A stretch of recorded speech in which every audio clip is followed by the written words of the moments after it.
Well. West Tigers finally win a game and now everyone wants to jump on the bandwagon. Chris, can you believe that these two alongside me are tipping? Look at this grin on his face. They're tipping the Tigers to beat the Dragons after everything they've gone against them this year. I've sat and copped it all every single week from you guys. Isn't a week a long time in rugby league? You know, against me each and every week, and now you jumped on the bandwagon. So tell us why you're tipping the West Tigers. Oh, look, I think a few of the young fellas get their first win. It's a different week at training. The pressure's off. The confidence is there. You can go out and try and play a bit more exciting footy. You don't feel as restricted or have the shackles on because you're not worried about losing. So I think that bodes well for the Tigers. 2 40-20s from Luke Brooks. His kicking game was great. It's probably one of the best games we've seen in a long time from their half. What did you make in his assessment of the game, Tim, and how much confidence does that bring just him as an individual who has taken a lot of the brunt of their losses this year? Yeah, poor old Brooksy is the first one to be scapegoated when anything goes wrong at that club, and so happy to see him put on a big performance against the Panthers, obviously back-to-back premierships.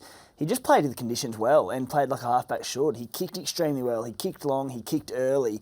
And the Tigers as a club, or as a team I should say, they played to the conditions better than Penrith did. Penrith were probably trying to be a little bit too expansive at times. The Tigers were high completion and got the job done, and I think, Luke Brooks had a big say in that. Can you believe what you're hearing, Chris? I know, it's good to see some positive talk about the Tigers, but I agree with both what they're saying in terms of the confidence. It's like the monkey off the back, getting that first win. There was probably a few cases 10 minutes before the end of the game they could have iced that game, but I think the fact they haven't won in a while, they just did not know how to win. I think the fact they've been able to get a win against such a good side, their confidence is going to be there. Brooksy got back to just playing to his strengths. When you're down on form, just play to your strengths and play some simple footy and just nail one thing. He's been able to nail that. He'll be able to extend on that, and I'm confident they can do it again. Yeah, absolutely. Now the Roosters suddenly have their strut back and face a Cowboys side headed in the wrong direction. Tim, surely we can chalk this down as a Roosters win.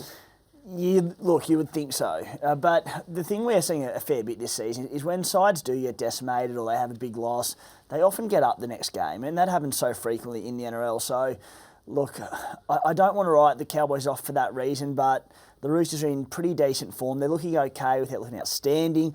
One player I'm excited to see come back is Hurlem Lukey on the edge for the Cowboys. I think he's a future star of our game. Obviously suffered an ACL injury last year, had a hamstring injury about a month ago. He comes in for Jeremiah Nanai, and I think if he had a longer period to string games together, I think he'd be a smoky for Origin, but just a massive in for them, but too many injuries. Yeah, absolutely. You both, just alongside you quickly, both tipping the Roosters in this one? Yeah, with the Roosters, but they're wary about the Cowboys if they do bounce back, but I think Roosters are hard to go past. Yes, there will have been plenty of sleepless nights for Todd Payten as he attempts to turn this worrying form slump around. You know it's a better betting app when you've got stats and insights for every major game and race. Plus expert opinions from the best minds in the game, all in the palm of your hand. That's better. Chances are you're about to lose.